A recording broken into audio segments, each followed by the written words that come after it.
What we now know is an alleged murder-for-hire plot, including the pastor himself, Tracy Burleson. Yesterday, Burleson told me he did not kill his wife. Tonight, detectives are telling us what they have been learning about what led up to this murder. Was it money, love, or something else that led to the death of a pastor's wife? Detectives say they're looking at several motives. He was almost like a lizard that changed colors. He would hide behind the reputation of being a reverend or a pastor. On the quiet night of May 18, 2010, in a modest Houston neighborhood, neighbors jolted awake to screams splitting the darkness. A frantic voice echoed through the street. Can somebody say 911, please? Okay, do you need police, fire, ambulance? Hey, police. What's going on there? Why are the officers needed? Somebody to shot my wife. Lord, please save somebody, please.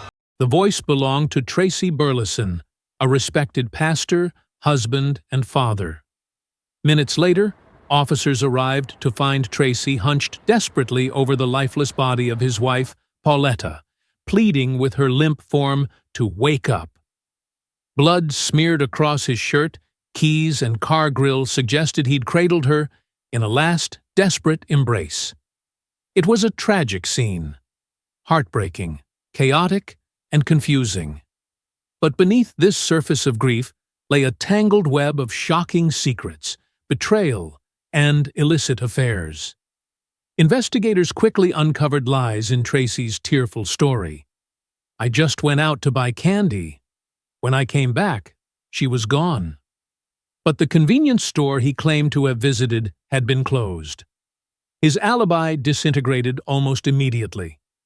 Within days, a twisted narrative emerged, involving Tracy's own son, William Fuller, and an explosive confession that would shake the community to its core. Fuller's revelation wasn't just chilling, it was unimaginable. "My dad paid me to kill her." But was Fuller telling the whole truth? Was Tracy Burleson, a man who stood behind the pulpit preaching righteousness, really capable of orchestrating his wife's brutal murder for just $60,000 in insurance money? And how did a secret love triangle involving a father, his son, and the same woman lead to such a horrifying crime?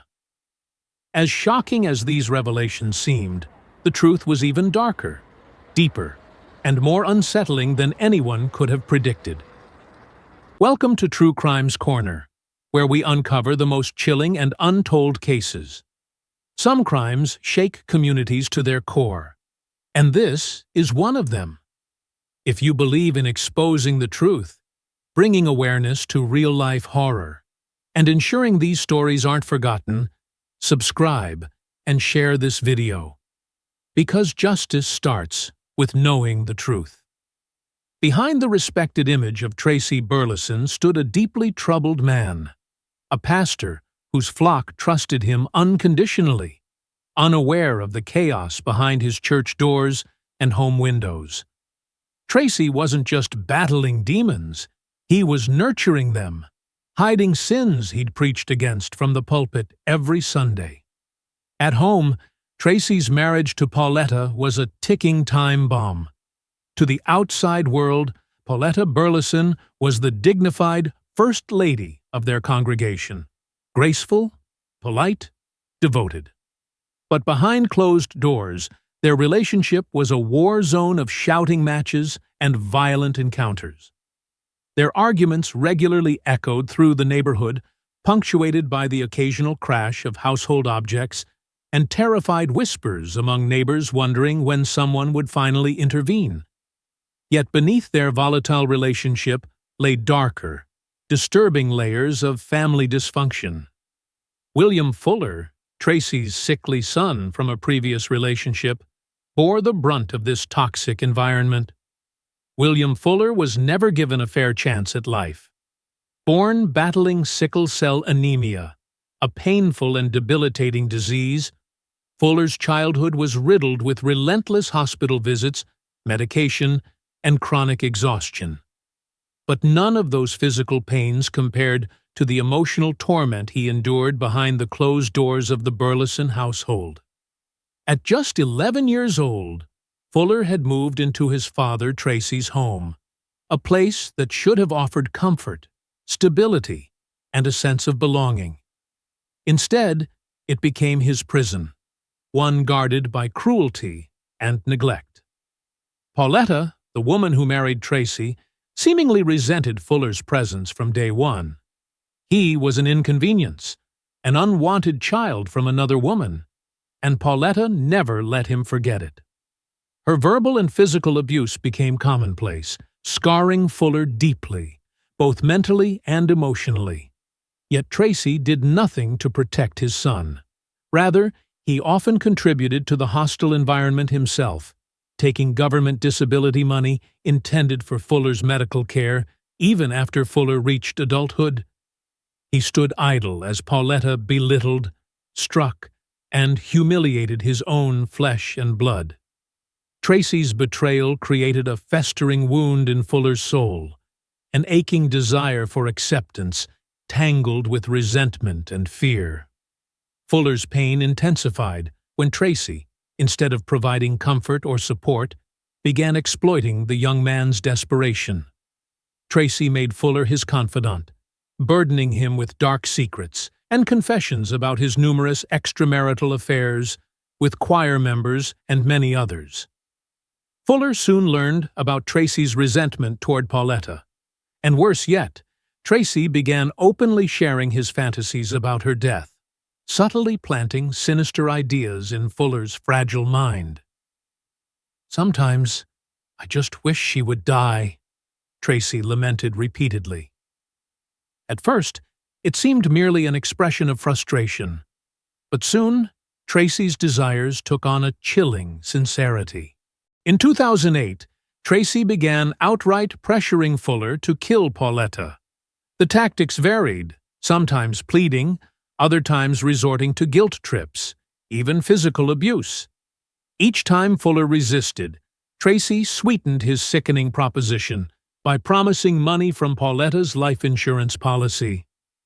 Desperate for love and approval, Fuller found himself trapped in a twisted psychological web, spun carefully by his father. By late 2009, desperate to escape the suffocating atmosphere of Tracy's home, Fuller moved in with Tyon Palmer Pollard, his close friend and nurse who cared for him through his painful sickle cell crises. Tyon represented the only kindness Fuller had ever truly known.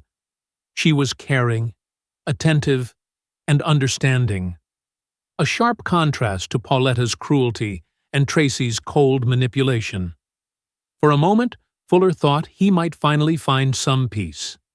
Little did he know, however, his own safe haven would soon become entangled in Tracy's darkest schemes. When Fuller innocently introduced Tyon to his father at church, Tracy saw an opportunity he couldn't resist. Within weeks, Tracy and Tyon were secretly involved romantically, planning a life together, and, unbelievably, planning a marriage even while Tracy remained married to Pauletta. Fuller found himself once again betrayed, yet he buried his hurt beneath numb acceptance, too accustomed to disappointment. Fuller believed he had escaped the abuse, but soon realized he had merely traded one torment for another. By May 2010, Tracy intensified his pressure, leveraging his relationship with Tyon, and once again dangling Pauletta's insurance money. Fuller's defenses weakened, his resolve faltered, and the internal agony overwhelmed him. Then came the fateful night. Tracy's voice crackled over Fuller's walkie-talkie, demanding that he do it right then, bringing years of pain and resentment to a horrifying climax. What exactly happened in those chilling moments leading up to the murder? And how far was Tracy willing to go to ensure that Fuller would finally give in? By May 18, 2010, Tracy Burleson was desperate. His carefully planned insurance scheme was hanging by a thread, and the illicit romance with Tyon had only intensified his need to eliminate Pauletta permanently. Fuller had hesitated before, but this night was different. Tracy knew he had Fuller exactly where he needed him. Emotionally vulnerable and psychologically worn down. That evening, neighbors heard screaming and shouting emanating from the Burlesons' front yard. Nothing unusual given their volatile history, but alarming nonetheless. Tracy deliberately escalated the argument with Pauletta, knowing exactly how to set the stage. As the argument reached its peak, Tracy secretly summoned Fuller via a walkie-talkie. "Come over, and do it right then." Fuller took Tyon's gun, the weapon Tracy arranged to be ready for precisely this moment, and walked nervously toward the house. His heart pounded as he approached. Tracy, aware Fuller was inside, momentarily left the argument, entered the house, and coldly ensured Fuller was ready. With a silent nod, the murder plot was set into motion. Outside, Tracy positioned himself strategically near the car, distracting Pauletta and keeping her attention away from the figure now silently approaching from behind. Pauletta, oblivious to her fate, sat in a lawn chair, her back exposed, trusting her husband's presence without suspicion. Then, in a moment so sudden yet brutally precise, Fuller raised the gun and shot Pauletta directly in the back of her head. The single gunshot was deafening, marking a terrifying turning point. Frozen in shock, Fuller stood over Pauletta's lifeless body until Tracy roughly shook him, snapping him back into reality. "Get out of here so I can call the laws!" Fuller fled, confused and trembling, leaving Tracy alone at the scene to perform his next chilling act. With a practiced display of panic, Tracy dialed 911, screaming hysterically into the phone, "Somebody shot my wife! Somebody shot my wife!" Moments later, police arrived to find Tracy dramatically collapsed over Pauletta, her blood staining his clothing, his voice breaking as he begged her to wake. Yet beneath Tracy's convincing act, a mistake lay hidden in plain sight, a critical piece of evidence waiting to unravel his web of deceit. Pauletta's blood had mysteriously found its way onto Tracy's car keys and grill, a detail Tracy would soon struggle to explain. More damning, the spent shell casing rested undisturbed next to Tracy's parked vehicle, proof that his carefully constructed alibi was about to collapse. With the sirens echoing through the neighborhood and neighbors watching in stunned disbelief, Tracy maintained his desperate performance. I went over and I looked down and I knew that she was dead because I saw like a hole. I'm supposed to be a man of God. You know, I don't know, that's hate, man. That's hate. But investigators' suspicions were already mounting. As the pastor desperately proclaimed his innocence, the hidden details were rapidly surfacing, pointing directly back to him. Soon, Fuller would break under pressure, revealing everything to authorities. But how quickly would Fuller's shocking confession reach detectives, and would Tracy's desperate cover-up hold long enough to save him? Initially, Tracy told police he'd left the house after an argument with Pauletta, claiming he'd driven to a nearby convenience store to buy snacks, a candy bar, and a drink. Investigators, accustomed to confirming alibis, checked out Tracy's story immediately. But a glaring problem emerged. The store Tracy named was closed at the time he claimed to have visited. When confronted, Tracy shifted nervously, his story unraveling further. He admitted to investigators, "I didn't go inside. I just drove past and saw it was closed, so I turned around." He explained he had panicked, feeling he needed an alibi due to his previous history of heated arguments with Pauletta. This admission didn't comfort detectives. It raised further suspicion. Crime scene analysis delivered even more troubling news. Tracy insisted he had not been present during the shooting. Yet Pauletta's blood was discovered on his car keys and vehicle's grill. Tracy claimed the blood was simply transferred, when he desperately held Pauletta's body in grief. But forensic experts noted the spatter pattern suggested the blood had splattered onto the car during the moment of impact, placing Tracy unquestionably near the shooting itself. Further damaging Tracy's crumbling defense, police recovered a spent shell casing beside his car's tire. The casing was undamaged, untouched by tire marks, meaning the vehicle had been stationary at the exact moment Pauletta was shot. Tracy's desperate narrative, that he had just returned home, collapsed instantly under the weight of physical evidence. With the evidence mounting rapidly, investigators turned their attention toward Fuller, Tracy's son, whose suspicious absence at the scene had raised alarms. Tracy assured police he had no knowledge of Fuller's involvement. But within days, detectives located Fuller, pressing him for answers. Initially hesitant, Fuller's resistance crumbled under the weight of guilt and fear. In a startling confession, Fuller told detectives everything: the months of emotional manipulation, promises of insurance money, and his father's explicit instructions. Tracy had relentlessly pressured Fuller into committing the murder. Fuller recounted the night of the murder step by step, corroborating every forensic detail detectives had pieced together. Yet Tracy remained stubbornly defiant. Confronted with his son's confession, Tracy flatly denied everything, insisting passionately, "I didn't pay my son. I didn't have no money to pay my son." He portrayed himself as a grieving, falsely accused man, betrayed by a troubled son seeking revenge.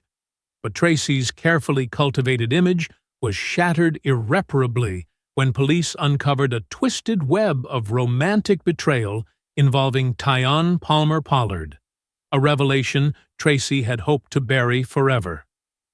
Not only was Tracy intimately involved with Tyon, but Fuller was as well, complicating the already tangled web of deceit. Now the question haunting detectives was clear. Had Tyon been just another pawn, or was she deeply complicit in Tracy's deadly scheme?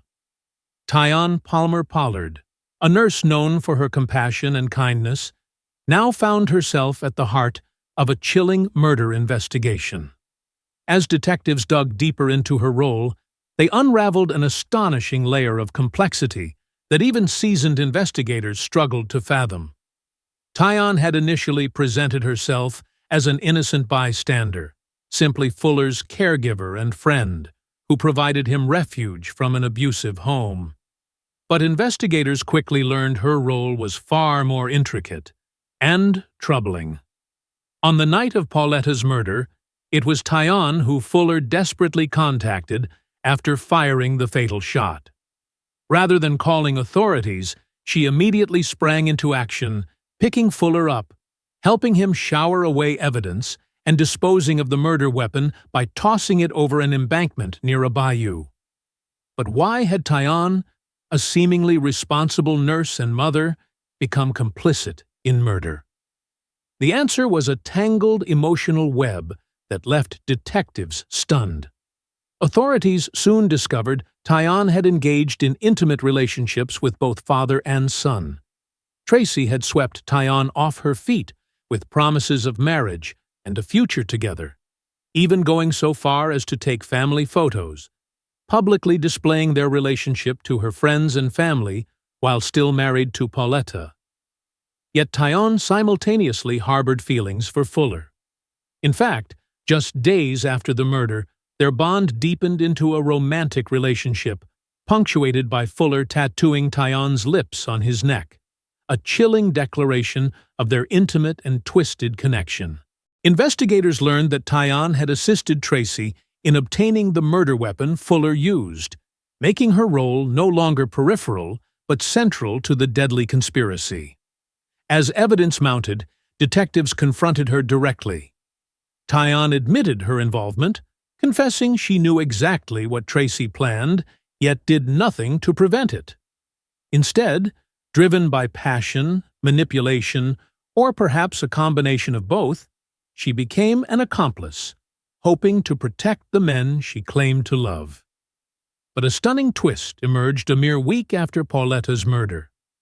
Tracy moved into Tion's home, a decision that caused an immediate confrontation between father and son. Fuller, tormented by guilt and jealousy, threatened Tracy, confessing his desire to come clean to the authorities. Tracy responded by coldly evicting his son from the home, effectively casting Fuller aside after using him to achieve his twisted goal. Heartbroken and betrayed, Fuller turned to a family friend, Perrette Rhodes, confessing in an emotional breakdown, "I killed Pauletta. My dad told me to do it. He promised me money." Rhodes, overwhelmed by the horrifying revelation, immediately informed police, leading to Fuller's swift arrest.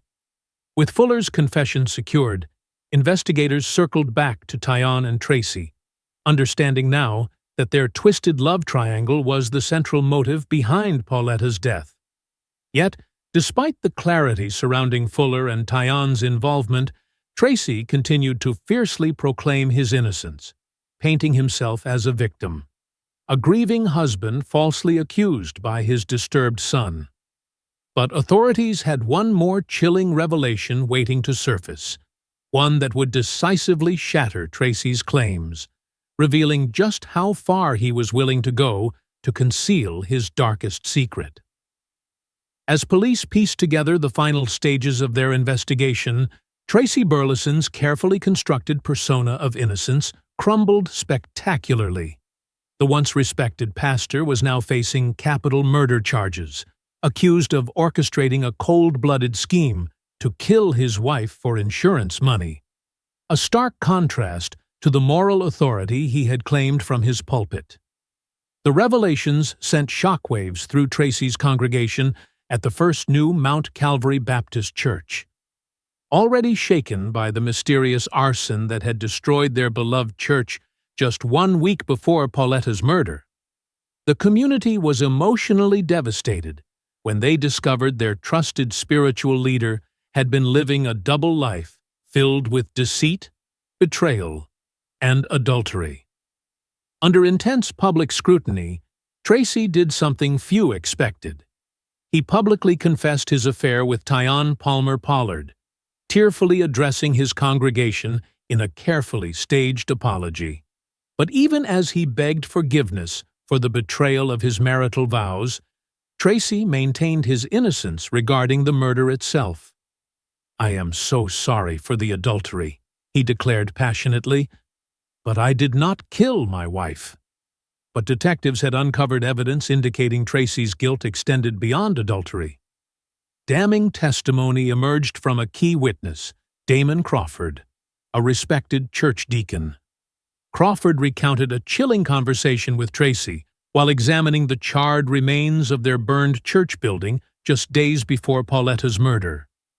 In that haunting moment, Tracy cryptically remarked, "Now that the church has burned down, there's just one more thing left to get rid of." He abruptly fell silent when Pauletta approached, a telling reaction that spoke volumes about his intentions. Prosecutors argued Tracy's statement was evidence of premeditated murder, painting him not only as a cold-hearted conspirator, but a man capable of destroying anyone who stood between him and his desires. Tracy, facing mounting evidence, clung desperately to his facade, denying every accusation leveled against him, even suggesting Fuller was a disturbed son capable of lying to punish him. But Tracy's lies couldn't withstand scrutiny in court. The meticulous work of forensic investigators had uncovered undeniable physical evidence, including Pauletta's blood on Tracy's vehicle and keys, contradicting Tracy's alibi that he wasn't present at the shooting. The jury listened intently as prosecutors methodically unraveled Tracy's elaborate deception. Yet, as the courtroom tension reached its peak, Fuller took the stand. Emotionally broken, but resolute, he detailed how Tracy had relentlessly pressured him into carrying out the killing, driven by promises of financial reward. Fuller's raw testimony left jurors visibly disturbed, while Tracy sat stone-faced, his confidence visibly shaken. With every word Fuller spoke, the jury inched closer to a conclusion. But a sudden, explosive outburst from Fuller on the stand threatened to derail the entire trial. In a moment no one anticipated, Fuller blurted out a shocking accusation implicating Tracy and Pauletta in the deliberate burning of their own church. Chaos erupted in the courtroom. Defense attorneys sprang to their feet, demanding a mistrial. But what would the judge decide? And could this sudden revelation derail justice entirely, allowing Tracy to slip through the cracks? When the trial resumed, prosecutors skillfully redirected attention to Tracy's numerous lies, methodically outlining his false alibis, the life insurance motive, and his manipulation of Fuller. Jurors absorbed the chilling details of Tracy's desperate attempt to contact the insurance company soon after Pauletta's death, only to discover the insurance payout was far less than he'd anticipated. $30,000 instead of $100,000. Fuller testified that Tracy's disappointment was palpable as he bitterly relayed this information to Fuller, inadvertently revealing how deeply rooted his greed truly was. Meanwhile, defense attorneys painted Fuller as a deeply disturbed young man acting out of personal vengeance, highlighting Fuller's repeated statement that he was not a hired killer, and emphasizing his hatred toward Pauletta as the true motivation behind the murder. Yet the prosecution countered effectively, reminding jurors that remuneration did not have to be Fuller's sole motive, only that it influenced his final decision. The financial incentive Tracy offered, confirmed repeatedly by Fuller himself, was undeniable. Adding to Tracy's mounting troubles, Tyann Palmer Pollard took the stand, reluctantly testifying against the man she once planned to marry. Her testimony was damning. Calm and composed, Tyann admitted she helped Fuller discard the murder weapon, implicating Tracy as the mastermind behind the entire plot. Her account matched Fuller's confession, creating a narrative prosecutors labeled cold, calculated, and brutally clear. As jurors listened, their faces reflected both horror and fascination. The betrayal, manipulation, and deceit unfolding within the sacred walls of Tracy's church and home left observers stunned and deeply unsettled. Yet Tracy continued his desperate performance on the stand. With tears in his eyes, he passionately denied any involvement, presenting himself as a victim trapped in a nightmare, orchestrated by his own son. "I never paid my son to kill her. I had no money," he insisted repeatedly, his voice trembling dramatically. But prosecutors had already revealed Tracy's extensive deception. Tracy's affair with Tyann, his desperate need for life insurance money, and the incriminating physical evidence placed him directly at the murder scene. The jury faced a critical decision: believe the tearful pastor's passionate denials, or the overwhelming weight of evidence against him. As closing arguments concluded, tension filled the courtroom. Every eye was fixed on Tracy, who sat nervously, hands clasped tightly, knowing his freedom hung by a thread. Would jurors believe Tracy's emotional denials, or had the prosecution successfully exposed his sinister double life? The courtroom fell eerily silent as jurors exited to deliberate, a decision that would not only determine Tracy Burleson's fate, but reveal the stark truth behind a tragedy that shattered an entire community. The hours passed slowly as jurors deliberated, tension filling every corner of the courtroom.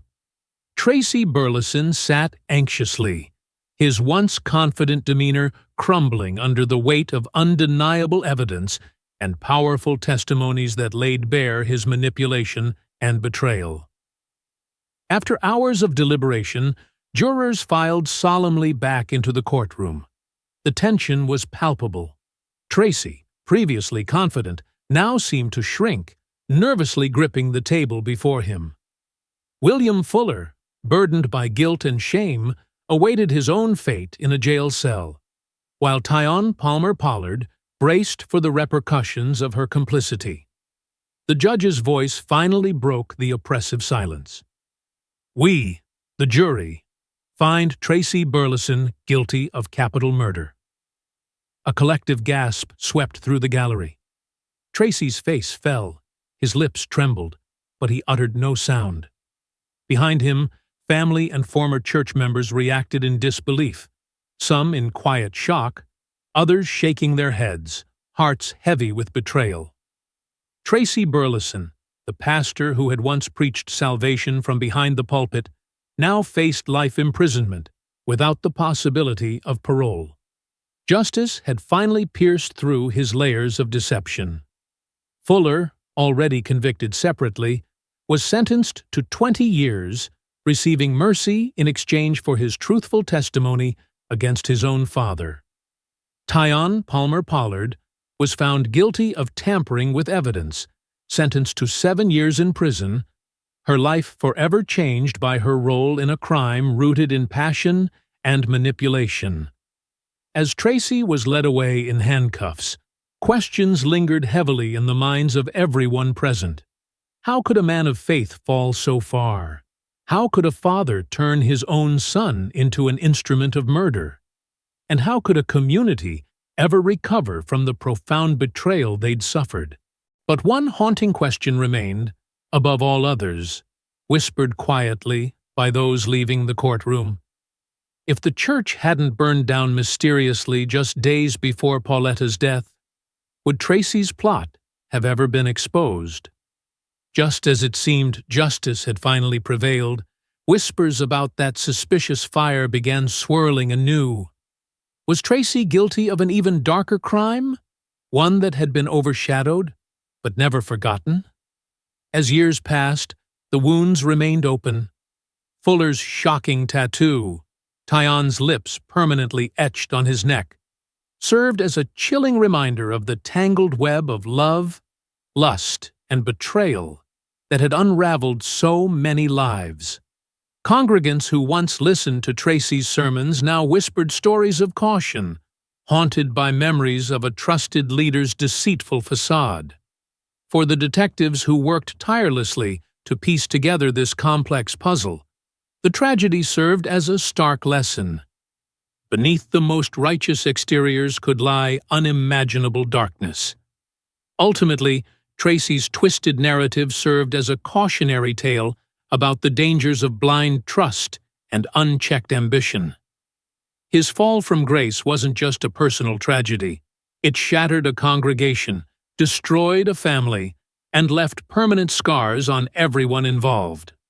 As Tracy remained behind bars for life, and Fuller paid the heavy price for his manipulated crime, the echoes of Pauletta's tragic end served as a haunting reminder. The truth always finds its way into the light, no matter how deeply buried. If stories like this need to be told, if you believe in exposing the darkness that hides in plain sight, then subscribe to True Crime's Corner. Share this video, because the only way to stop monsters like this is to never let their stories be forgotten.